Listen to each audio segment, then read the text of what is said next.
Hello friends, मेरे channel में आप सभी लोगों का बहुत बहुत स्वागत है।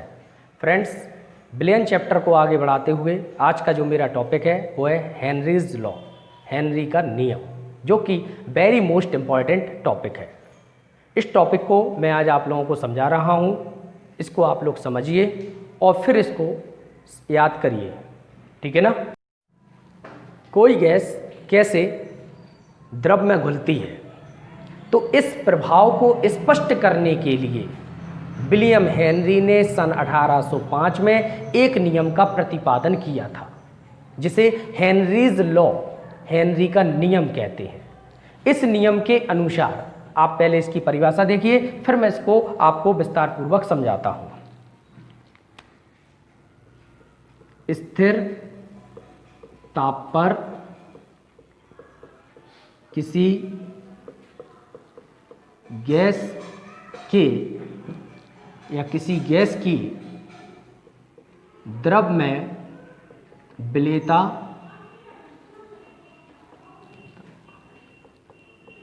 गैस के दाब के समानुपाती होती है। देखिए, स्थिर ताप पर किसी गैस की द्रव में विलेयता गैस के दाब के समानुपाती होती है। यह हेनरी का नियम। इसको मैं एक एग्जाम्पल से आपको समझाता हूँ। देखिए फ्रेंड्स, सर्वप्रथम हमने एक पात्र लिया, इस पात्र में हमने द्रव भर दिया, है ना। द्रव के रूप में जो हमने यहाँ पे लिया है वो मान लीजिएगा जल। ये जल है, द्रव। अब इसमें हमें कोई गैस प्रवाहित करनी है, तो प्रवाहित करनी है तो हमने यहाँ पर गैस के रूप में यहाँ पर ऑक्सीजन को हम प्रवाहित करते हैं, ऑक्सीजन, ठीक है ना। तो अब आप देख रहे हैं कि जब गैस धीरे धीरे काय में घुलेगी, द्रव में, है ना।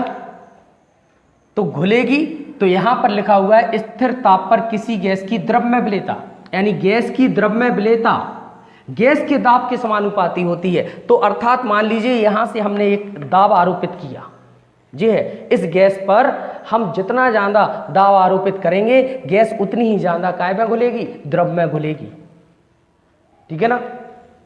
तो स्थिर ताप पर किसी गैस की द्रव में विलेयता, तो द्रव में जो गैस की विलेयता है वो गैस के दाब के समानुपाती होती है, यानी कि जो दाब आरोपित किया जा रहा है इसके समानुपाती होती है, ठीक है ना।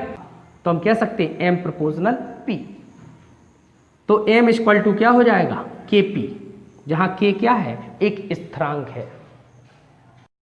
हम मान लेते हैं कि गैस की विलेयता को हम मोल प्रभाज के रूप में व्यक्त करें, ठीक है ना। तो गैस का आंशिक दाब, आंशिक दाब P, गैस का जो आंशिक दाब P मोल प्रभाज, मोल प्रभाज काई के समानुपाती होता है, ठीक है ना।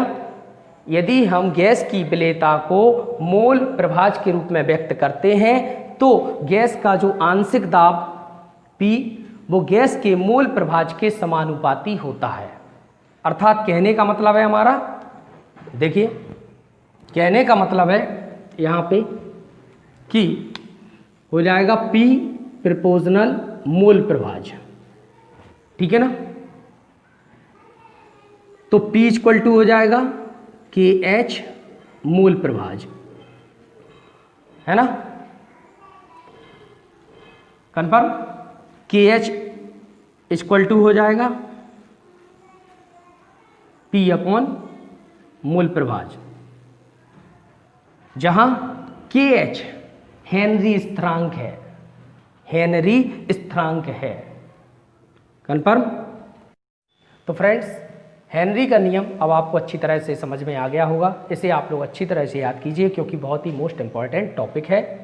और अब हम बात करते हैं हेनरी के नियम की सीमाएं, उनको भी आप समझिए। सीमाएं कौन कौन सी हैं, तो हेनरी के नियम की निम्नलिखित सीमाएं हैं, जिसमें फर्स्ट पॉइंट आप देखिए, हेनरी का जो नियम है वो आदर्श गैसों के लिए ही मान्य है, ठीक है ना।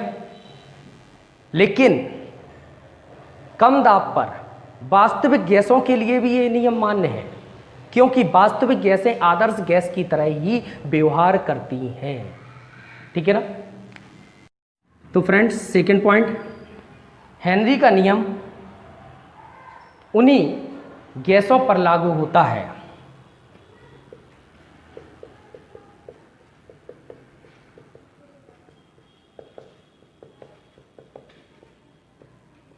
जो विलायक के साथ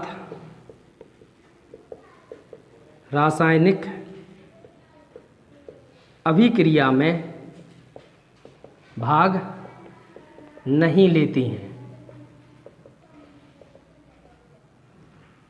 जो गैसें विलायक के साथ रासायनिक अभिक्रिया में भाग लेती हैं, वे हेनरी के नियम का पालन नहीं करती हैं।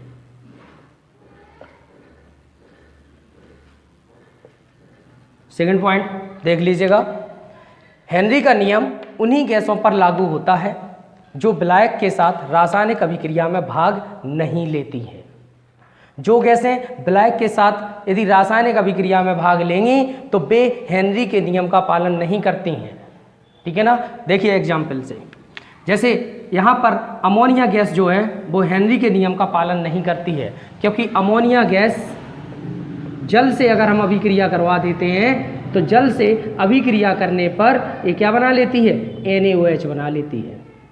तो रासायनिक अभिक्रिया कर ली, और रासायनिक अभिक्रिया जिसने कर ली वो हेनरी के नियम का पालन नहीं करती है। ये है सेकेंड। थर्ड पॉइंट देखते हैं, हेनरी का नियम उन गैसों पर भी लागू नहीं होता है जो जल या अन्य विलायकों में घुलकर आयनों में विघटित हो जाते हैं। ठीक है ना।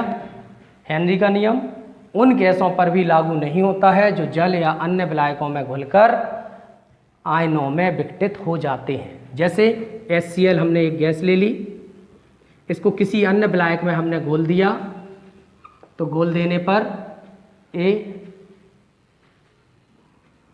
आपका HCl एक्वा हमें प्राप्त होता है। अब इसको अगर हम आयनों में विभक्त करते हैं तो आयनों में स्पष्ट रूप से विभक्त हो जाएगा, 2 आयन बनेंगे H+ और Cl-। तो ये थी लिमिटेशंस यानी कि सीमाएं हेनरी के नियम की। अब दैनिक जीवन में भी हेनरी के नियम के कुछ ऐसे उदाहरण हैं जिन्हें हम अक्सर देखते रहते हैं। ठीक है ना। तो आप लोगों ने कार्बन डाइऑक्साइड युक्त शीतल पेय पदार्थ देखे हैं, जिसे हम सोडा वाटर कह सकते हैं। सोडा वाटर नाम सुना है सोडा वाटर का। तो सोडा वाटर में आपने देखा है कि कार्बन डाइऑक्साइड गैस भरी रहती है। जब हम ढक्कन को खोलते हैं तो उसमें तेजी से CO2 गैस बाहर निकलती है ना। जब ढक्कन बंद रहता है तो जो CO2 गैस है वो उसके अंदर, जो बोतल के अंदर CO2 गैस है, तो वहां पर दाब कैसा रहता है, उच्च रहता है। ठीक है ना। लेकिन जैसे ही हम ढक्कन को खोलते हैं तो उसका दाब कम हो जाता है और विलेयता घट जाती है और कार्बन डाइऑक्साइड गैस बाहर निकलने लगती है। तो ऐसे दैनिक जीवन में कई ऐसे उदाहरण हैं जो हेनरी के नियम का पालन करते हैं। उम्मीद करता हूं कि मेरा यह वीडियो आप लोगों को समझ में आया होगा, और नेक्स्ट वीडियो में हम आप लोगों से फिर से मिलते हैं। Okay, thank you very much.